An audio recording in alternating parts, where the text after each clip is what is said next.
সবাইকে খ্রিস্টীয় শুভেচ্ছা। আমি বিশ্বাস করি ঈশ্বরের আশীর্বাদে আপনারা সকলে ভালো আছেন। আজকের বাইবেলের নির্ধারিত অংশ উপদেশক তার ৩ অধ্যায় ১ থেকে ৮ পদ। এখানে ঈশ্বরের বাক্য আমাদের একটি গভীর সত্য শেখায়। প্রত্যেক বিষয়েরই একটি নির্দিষ্ট সময় আছে, আর আকাশের নিচে প্রত্যেক কাজেরই সময় আছে। ঈশ্বরের সময় নিখুঁত। এই অংশে আমরা দেখি জন্মের সময় আছে, মৃত্যুর সময় আছে, রোপণের সময় আছে, উপড়ে ফেলবার সময় আছে, কাদার সময় আছে, হাসার সময় আছে, ভালোবাসার সময় আছে, ঘৃণার সময় আছে, যুদ্ধের সময় আছে, শান্তির সময় আছে। এর অর্থ কি?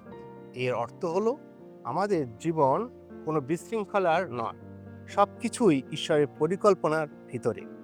আমরা হয়তো বুঝতে পারি না আমাদের জীবনে কোনো কিছু ঘটনা ঘটে, কিন্তু ঈশ্বর সঠিক সময়ে সব কিছু করে। পরিবর্তন জীবনের অংশ। আমরা অনেক সময় চাই সুখের সময় চিরকাল থাকুক, কিন্তু উপদেশক আমাদের মনে করিয়ে দেয় সব কিছু পরিবর্তনশীল।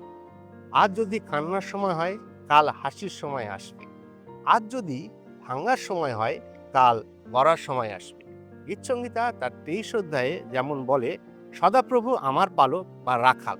রাখাল যেমন জানেন কখন ভেড়াকে বিশ্রাম নিতে হবে, কখন এগিয়ে নিতে হবে, তেমনি ঈশ্বর জানেন আমাদের জীবনের সঠিক সময়। আমাদের ভূমিকা বা কাজ কি? আমাদের কাজ হলো সময়কে গ্রহণ করা। যখন অপেক্ষার সময় তখন ধৈর্য ধরো, যখন কাজের সময় তখন পরিশ্রম করো, যখন ক্ষমা করবার সময় তখন হৃদয় নম্র করো। ঈশ্বর কখনোই দেরি করেন না। আমরা হয়তো তাড়াহুড়ো করি, কিন্তু ঈশ্বর সঠিক সময়ে সঠিক কাজটি করেন।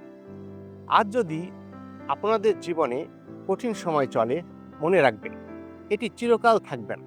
আর যদি আশীর্বাদের সময় চলে, কৃতজ্ঞ হন এবং ঈশ্বরকে মহিমা দেন। উপদেশক ৩ অধ্যায় আমাদের শেখায় সময় বদলায়, পরিস্থিতি বদলায়, কিন্তু ঈশ্বর বদলান না। তিনি সময়ের প্রভু, আর আমরা তার হাতে নিরাপদ। আসুন প্রার্থনা করি। হে প্রভু, তোমার সময়কে বিশ্বাস করতে আমাদের সাহায্য করো।